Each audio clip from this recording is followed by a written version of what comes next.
এটা হলো সাফা পাহাড়। সাফা পাহাড় কেটে কিছু অংশ বাকি রেখেছে নিদর্শন হিসাবে।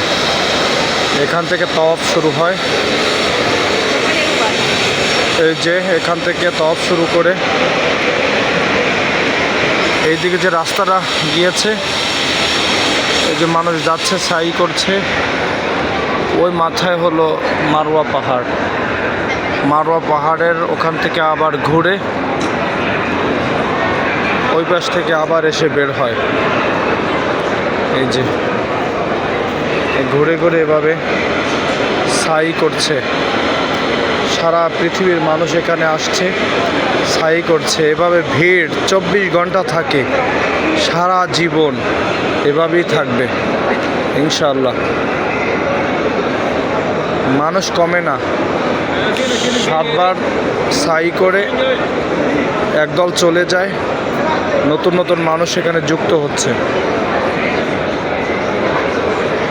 এভাবে চলছে। শুধু নামাজের সময়টা তওয়াফ সাই বন্ধ থাকে, যে যেখানেই থাকে ওই অবস্থায় ওখানে নামাজের কাতারে দাঁড়িয়ে যায়। সালাম ফিরানোর পরই আবার তওয়াফ শুরু হয়, আর এদিকে সাই শুরু হয়।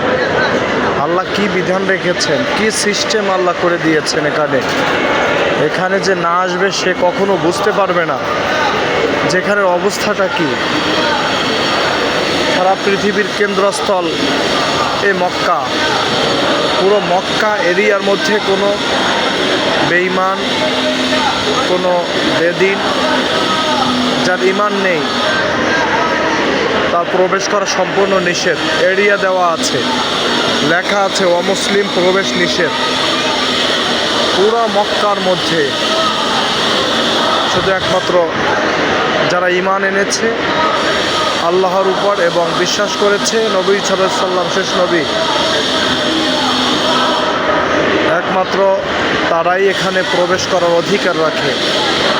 অন্য কেউ এখানে প্রবেশ করতে পারে না। এই যে দলে দলে নারী পুরুষ সাই করছে, কি আশ্চর্য! আল্লাহর হুকুম পালন করছে, আল্লাহর ইবাদত করছে। এত ভালো লাগার একটা জায়গা।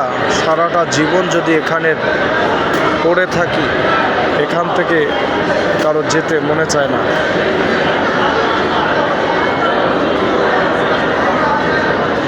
এখানে একবার কেউ আসলে যেতে অনেক কষ্ট হয়, ফিরে যেতে।